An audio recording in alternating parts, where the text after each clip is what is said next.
TurboTax has experts who can help relieve you from the stress of taxes and file for you so you can do not taxes. With TurboTax, an expert will do your taxes from start to finish, ensuring your taxes are done right, guaranteed, so you can relax. Feels good to be done with your taxes, doesn't it? Come to TurboTax and don't do your taxes. Visit TurboTax.com to learn more.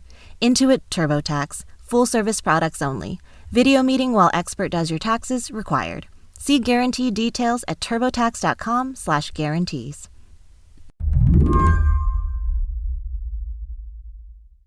Would you like to say who you are? Sure. I'm Shane Harris, and I cover intelligence and national security for The Washington Post. And I guess you are the unofficial What Next TBD UFO correspondent. How do you feel about that? I feel great about it. I feel like this is all coming full circle, and happy to be wearing this hat today. 2 years ago, I had Shane on the show to talk about the intelligence community's big report on UFOs, or UAPs as they like to call them, unidentified aerial phenomena. It was the first time the military and intelligence agencies publicly laid out what they had seen and couldn't quite identify in the sky. So naturally, I thought of Shane when the U.S. started shooting objects out of the sky, beginning on February 4th. It's so close. It shot. Oh my God, it just shot. Oh, it popped. That's video of a U.S. fighter jet shooting down the Chinese surveillance balloon. Then, from February 10th through the 12th, the U.S. shot down 3 more unidentified flying objects. One over the coast of Alaska, one over northern Canada, and one over Lake Huron. In total, there were 4 things. 4 things, 4 objects. And how should we think about those objects? Basically, they're all balloons, as far as we know, or at least one of them for sure was a balloon. A surveillance balloon, a very large one that came over from China and was outfitted to, we think, take pictures and collect communication signals, eavesdrop maybe on phones, that kind of thing. The other 3 are probably balloons, it looks like, but appear to not be run by a government. These appear to be maybe commercial in nature. So these may be actually weather balloons, possibly some poor high school's science experiment that went off course and may have been floating around there for some time without being noticed. And now, according to your recent reporting, tell me if I've got this right, this all might have been kicked off by a mistake? It could be. Turns out the weather is tricky. And this huge fracas, this spectacle of a Chinese surveillance balloon floating across the heartland of the United States, which set off an international incident, maybe, and U.S. intelligence analysts are looking at this now, because of the weather. It may have been a mistake. Yeah, you heard that right. Today on the show, how the entire spy balloon drama and ensuing shootdowns might have been caused by the weather. I'm Lizzie O'Leary, and you're listening to What Next TBD, a show about technology, power, and how the future will be determined. Stick around.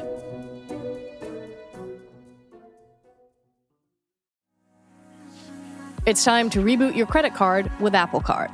Other credit cards often charge annual fees for access to perks you might not even use, or that can come with restrictions. Apple Card gives you valuable benefits without annual fees. In fact, there's not a single fee at all. Apply now in the Wallet app on iPhone and start using it right away. Subject to credit approval, variable APRs for Apple Card range from 15.24% to 26.24% based on creditworthiness. Rates as of January 1st, 2023. It's time to reboot your credit card with Apple Card. Other credit cards often charge annual fees for access to perks you might not even use, or that can come with restrictions. Apple Card gives you valuable benefits without annual fees. In fact, there's not a single fee at all. Apply now in the Wallet app on iPhone and start using it right away. Subject to credit approval, variable APRs for Apple Card range from 15.24% to 26.24% based on creditworthiness. Rates as of January 1st, 2023. Shane says the story of the spy balloon starts in the 3rd week of January. That's when it lifts off from a base on Hainan Island near the south coast of China. This part isn't a surprise to U.S. intelligence. The U.S. has watched similar devices launch from this base, which is believed to be run by the Chinese military. The U.S. is tracking this. They're watching it kind of settle into a path, and it seems like it's on a trajectory that would take it over Guam, the U.S. territory of Guam, which makes sense. Chinese spy balloons have floated over Guam and Hawaii in the past. The military knows this. But as it's moving along this path, something unexpected happens. It takes this rather dramatic turn in a northerly direction and starts going in a direction on a trajectory that people did not expect, and actually takes it far off the trajectory that the military might have predicted that it would be on, until it goes roughly about 1,000 miles south of Japan, according to computer models that we've run. It looks like it begins to gain speed, veer north, and kind of move up with the jet stream, and then it finds itself around about January 28th over the Aleutian Islands in Alaska, which appears to be very far from where it was expected to be when it launched off of Hainan. And at that point, it drifts over Canada and encounters, or it's already encountered, but encounters very strong winds that may have then pushed it into the continental United States, first over Idaho, and then eventually over into Montana, which is then where people on the ground start seeing this giant white sphere floating in the sky, taking pictures of it, putting it on social media. Well, hello, everybody. I am sitting in my driveway here in Billings, Montana. And right now, there is a ground stop on our airport, and this thing is up in the sky. Local news picks up on it. NBC News then breaks the story, and that's where we all come in, right? That it's balloon gate, so to speak. But all of that starts days earlier off the coast of China, and this little balloon big balloon that's floating along just seems to not be going the way that people had predicted. According to your reporting, the U.S. military was watching this thing because we, too, engage in quite a bit of spying. What was going on in the Pentagon and the intelligence community as this thing was floating along and taking a northerly turn? We're still not entirely sure, on the blow-by-blow, as they're seeing this happen, what preparations are they making? Are they just watching it? Are they talking about possibly trying to intercept it? That we don't know. What we do know, though, is when it comes over the coast of Alaska, it's not a surprise. And then as it's moving along eventually and it is going towards the continental United States, that's when we know that the military then goes and informs the president and says, okay, look, there is this object. We are tracking it.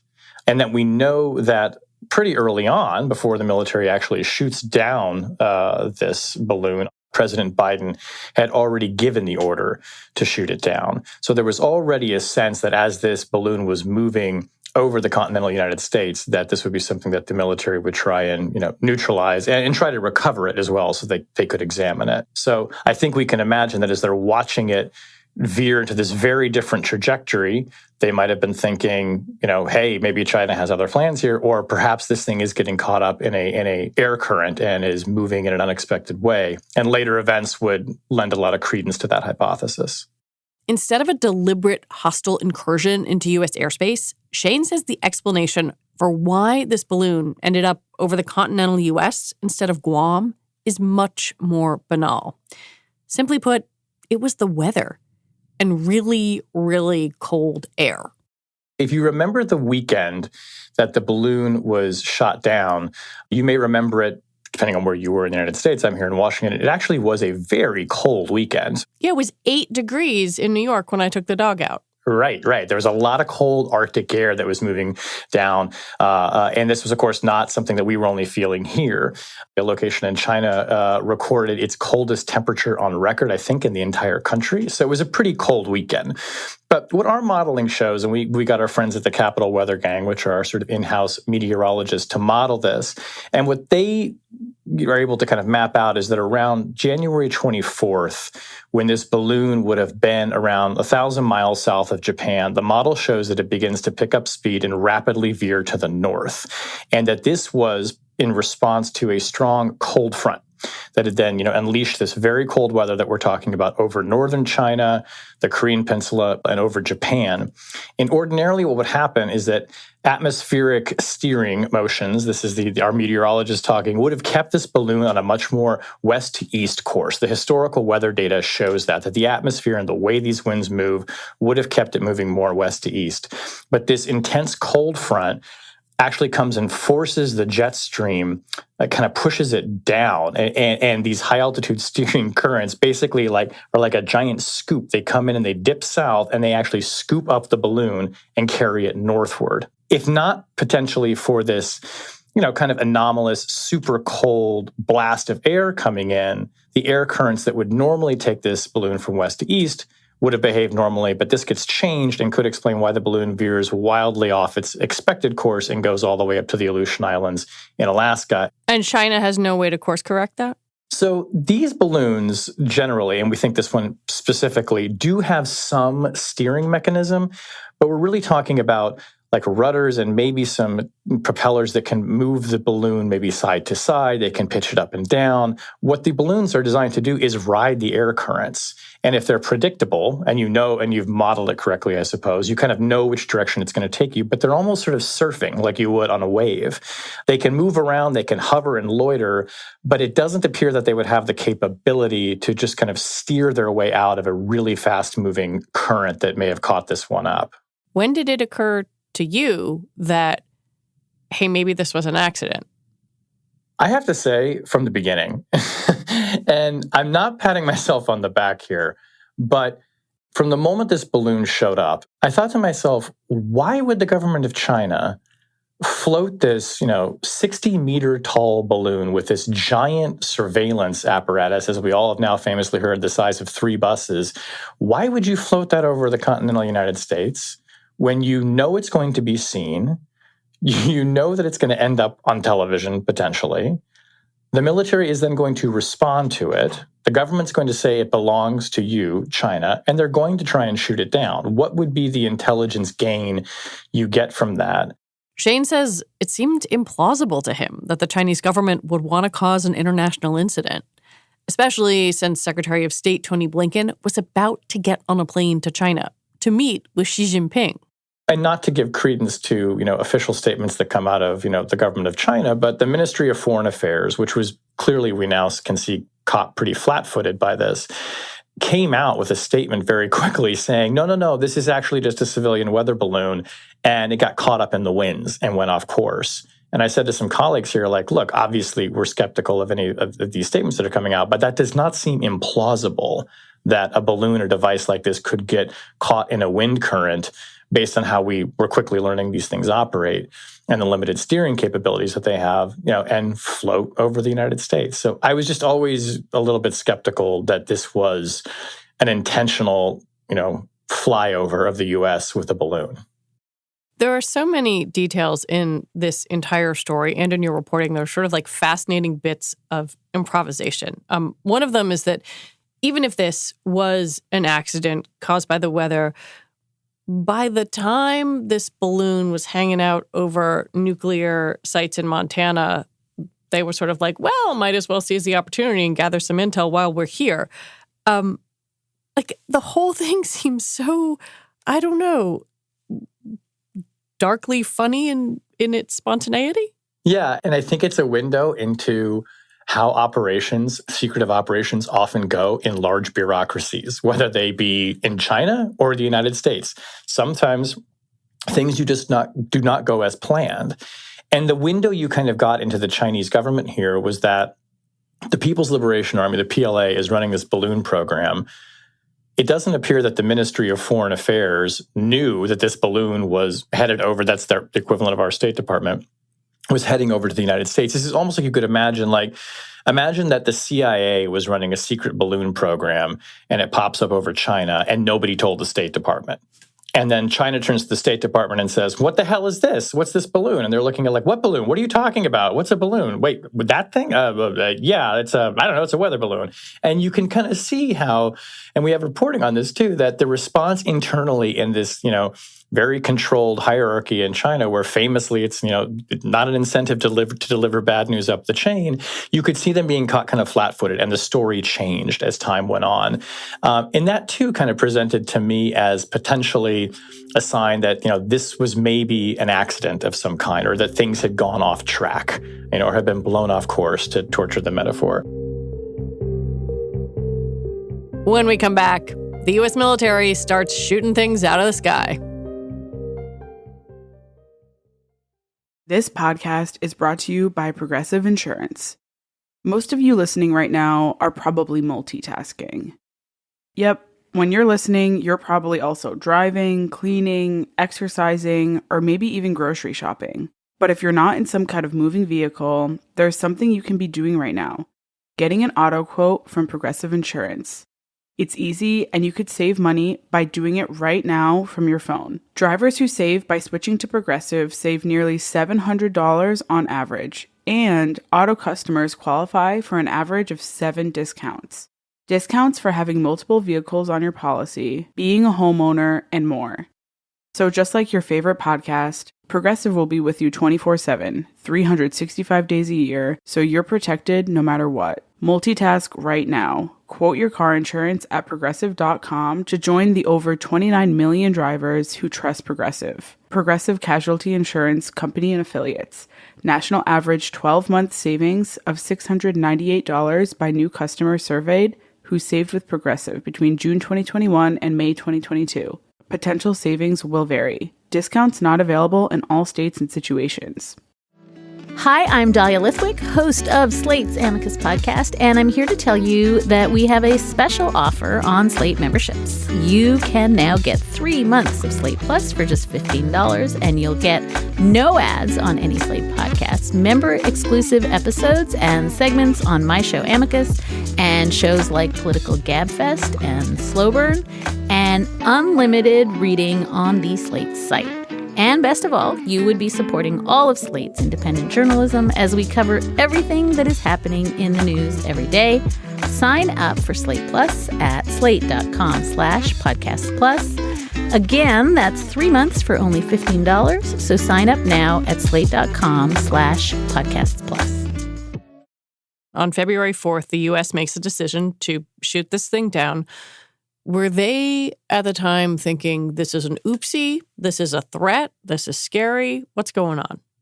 At that point, I think that they're considering both possibilities. It's fair to say, they're still considering both possibilities, U.S. intelligence analysts. They've not reached a conclusion. But at that point, according to our reporting, there's already a fairly good set of evidence for a hypothesis that this was a mistake, that it didn't really mean to go there. We should also say, though, and as you noted, when the balloon does get over the continental United States, it does start to loiter over certain, sensitive targets, which was one way that the military gained more confidence that this was actually a surveillance craft and not a weather balloon.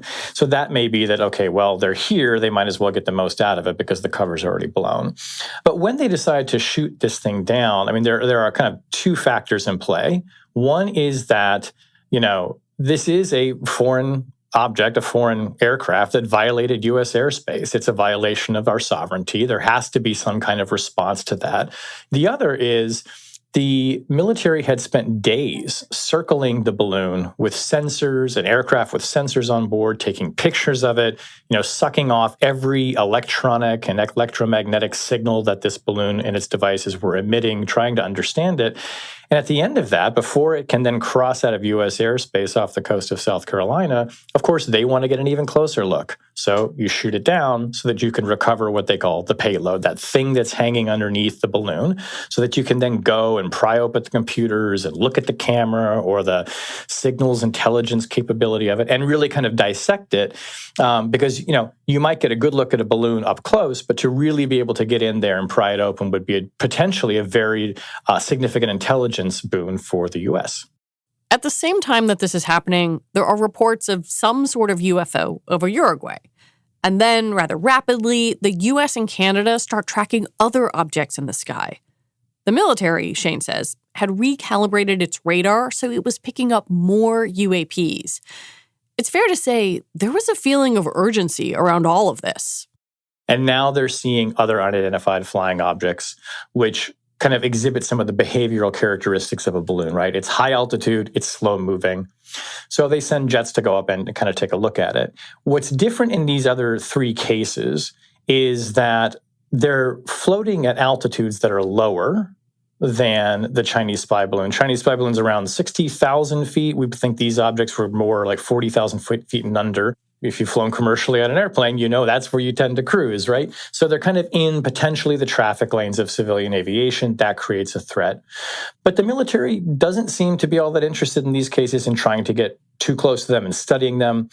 Whether or not that's because they were deemed immediately a threat to civil aviation, or perhaps there is now some kind of pressure to basically get these things down out of the sky immediately before they can, gather any information. We're still not entirely sure why the sort of shoot first, ask questions later kind of model takes over, but it seems to.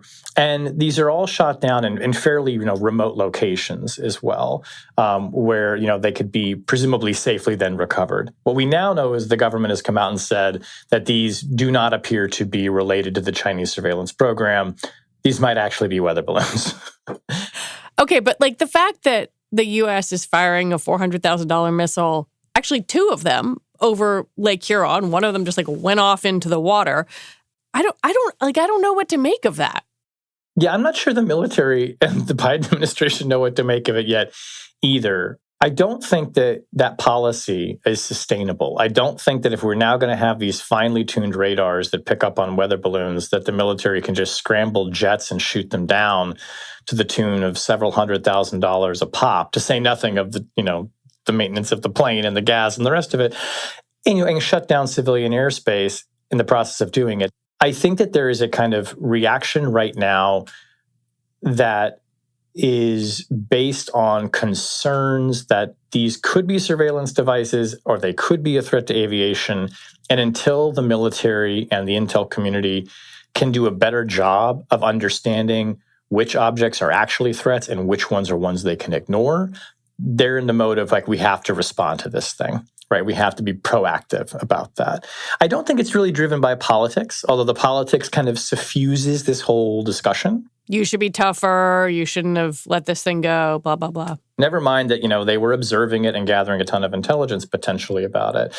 But, the military doesn't take lightly to the foreign objects flying through the airspace.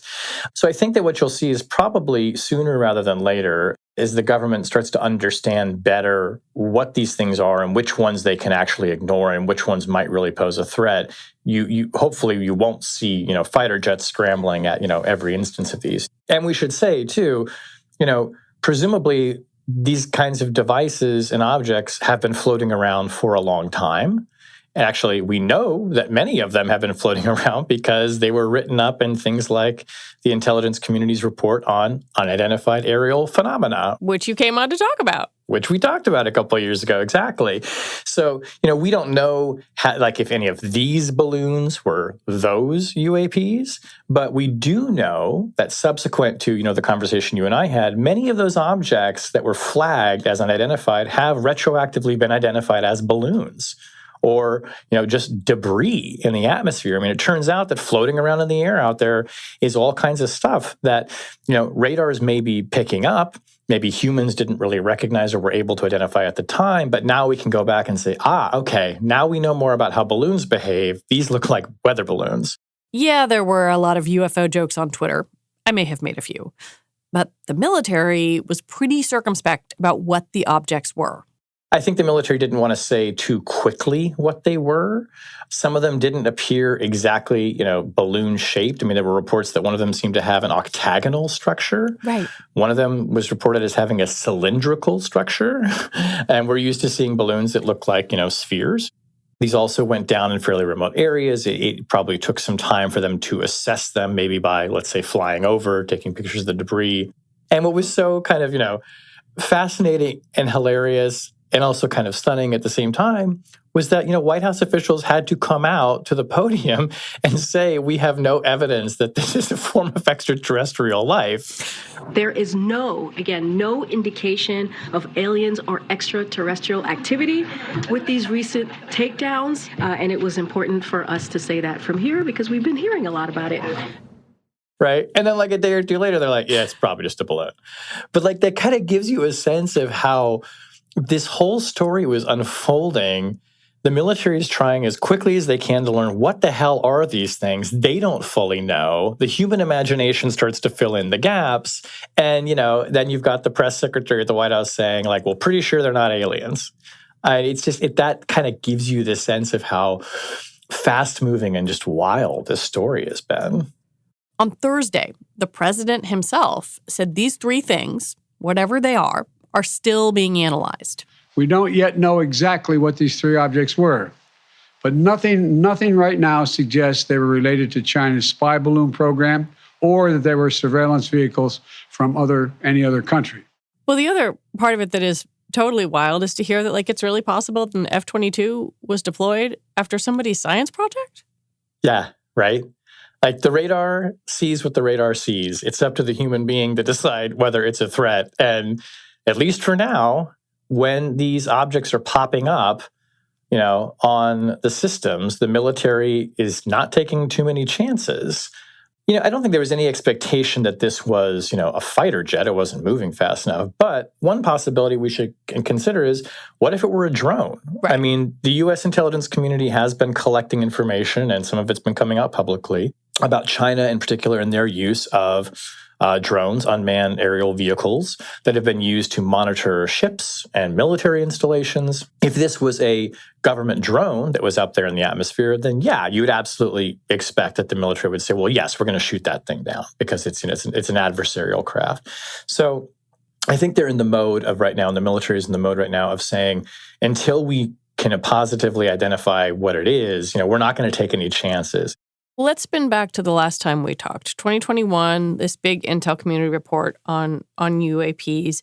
One of the things that I took away from that conversation was the amount of stuff that's in the sky that I wasn't, frankly, really thinking about. And since then, what have we learned about how much of that stuff is surveillance related? I think that we've learned that a lot of it is balloons. I don't know that we know how many of those are surveillance balloons, but we have learned that a good number of those things were probably drones as well. So that would be in the surveillance category. Yeah. So a lot of what was categorized as UAPs or UFOs, if you like, a good chunk of that may actually have been state-sponsored spying, right? Spying from the air, which is a long tradition. It's just with different new technology. We do it too. We do it all the time, and we do it very, very well. We perfected the art. We even used it to spy on the Chinese spy balloon. We flew a U-2 spy plane over the top of it. Spy planes all the way down. Exactly. So yes, I think a significant amount of what was previously unidentified, may prove to be intelligence related. And if you remember when we were first talking about this a couple of years ago, we were discussing how one reason why the military and the intelligence community were now encouraging military personnel to, if you see something strange in the sky, don't be afraid you're going to be laughed at, for reporting little green men, say it. And the reason was they had a basis for believing these could be surveillance craft, right? These could be, planes or drones from China or Russia sent to gather information about our secrets, our military, and we want to stop that from happening. So I think what you're seeing now is kind of like that sort of the basis for that concern that informed this whole new approach to gathering information about UAPs and trying to study them. You're seeing some of that now play out because information that the military and the intelligence agencies have been gathering over time about things like how surveillance balloons behave and how to recognize what they'll often call as the signature of that craft. What altitude does it move at? What signals does it send out? How does it look on the radar? That's then helping them positively identify things that were previously not identified and helping them identify them. In some cases, it appears in closer to real time, which is maybe what happened with these three other objects that were shot down. I think another thing that was so fascinating about this was it seemed like we were watching this sort of chaotic policy shift happening in real time, right? We're doing this, no, we're doing that, we're trying to figure it out. Are there any lessons you think that you and your colleagues have drawn from watching how the U.S. government reacted to I guess, the events of the past 2 weeks, and whether that's going to inform the way the U.S. makes policy going forward in this very crowded airspace. I think that what this revealed was there's a pretty profound level of anxiety in the U.S. government about objects flying through our airspace that could potentially be hostile, that the military and the intelligence agencies take it very seriously. We were all joking, and I was there, first among them, joking about the Chinese spy balloon in the vein of, why are we getting so worked up about this? China is engaged in computer hacking and human spying and all kinds of intelligence gathering. But the military takes very seriously incursions into the airspace, threats to aviation, and yes, intelligence gathering in the U.S. And I think what this administration has shown is that it too takes it very seriously, and that it is willing to risk what repairs it think it might be able to make to the U.S.-China relationship for responding to these incursions. It also tells us, I think, that the military has the ability to kind of on the fly recalibrate its sensors, adapt to new information, and quickly come up with some new policy response to it. We talked to one official who sort of described what was happening with these radars being finely tuned or retuned as, when you go on like a car buying website or any retail website and you start unchecking boxes for maybe you had you show me red cars between $30,000 and $32,000, right? And now you say, well, I don't care how many miles it has. Yeah, sure, go for it. Just kind of show me more. And tons of results are going to come back, right? Well, people have said to us, that's sort of what happened with the radar, is that, these balloons may have been there and not really recognized or just being filtered out. And the military said, well, remove some of these filters so we see more. And lo and behold, when you do that, you see a lot more. And now you have to kind of check out which one of these things might be a threat. Well, the military, turns out, has a way to do that. And it seems, anyway, from what we can tell, can do that pretty quickly and pretty fiercely, too, insofar as they then shot them down. So I think that this tells us that the military has that capability, and it's going to use it because and until they can figure out how to better filter, right, they're going to respond to these things as if they could potentially be threats. So again, that kind of tells you about or shows you something of the level of anxiety and concern they have around this, which then to me makes more sense of why 2 years ago, despite kind of all of the jokes that they knew they were going to get, they were telling people, hey, we're studying UFOs, not because we're looking for aliens, but because we're looking for incursions and threats into the airspace. That report and this past couple of weeks also, to me, marks an interesting shift. For a long time, the U.S. military and various administrations and the intelligence community used secrecy around aerial phenomena to its advantage, right? Yeah, sure, let people believe in aliens because it helped them keep things secret. And now it feels like there is a strategic choice of openness or openness to a certain degree because they can get more information. You're right that, in the 50s and 60s, it was useful. And I think it's been shown through reporting and public records, the government did let people believe there were UFOs so that it could actually mask secret research into advanced aircraft that the military was developing out in Nevada, for instance. Now, you are seeing this greater openness, and part of what I think might be motivating this is that this administration in particular, and they did this in the run-up to the war in Ukraine, where they were disclosing and declassifying a lot of intelligence that they had about what they knew the Russian military was planning and what they were up to in the days before the invasion, is saying we can use intelligence, once secret information, to expose what other countries are doing that we think are not in our interest. And, when I talk to intelligence officials, there's a real recognition of the power of using this multi-billion-dollar information gathering apparatus called the intelligence community to then affect policy. And the internet. Yeah, exactly. So they get it. I mean, they get the power of information here. And I think that what was also really interesting when the Chinese spy balloon pops up, I mean, look, if it hadn't have broken as a news story, I don't know that the government would have publicized it. But remember, people on the ground were seeing it and putting it on social media. Once that thing pops up, it's not like the military starts hiding and the White House says, no questions, no questions. They're pretty forthcoming with information out of the gate. President Biden was in the air when the F-22 shot down the balloon off South Carolina.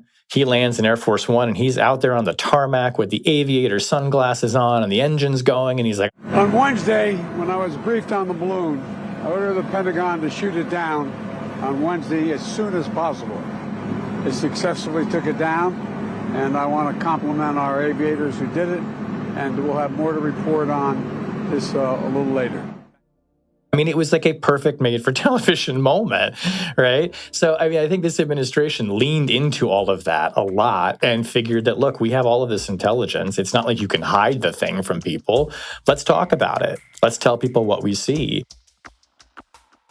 Shane Harris, thank you for your reporting and for coming on the show. My pleasure. Thanks for having me. Shane Harris covers intelligence and national security for The Washington Post. And that is it for our show today. What Next TBD is produced by Evan Campbell. Our show is edited by Tori Bosch. This is Tori's last show, and I want to say what an absolute pleasure it has been to work with her. We will miss her impeccable judgment and infinite kindness. Alicia Montgomery is Vice President of Audio for Slate. TBD is part of the larger What Next family. And we're also part of Future Tense, a partnership of Slate, Arizona State University, and New America. And if you are a fan of the show, I have a little request for you. Like us, rate us, subscribe, and become a Slate Plus member. Just head on over to slate.com/whatnextplus to sign up. We'll be back on Sunday with another episode. I'm Lizzie O'Leary. Thanks for listening.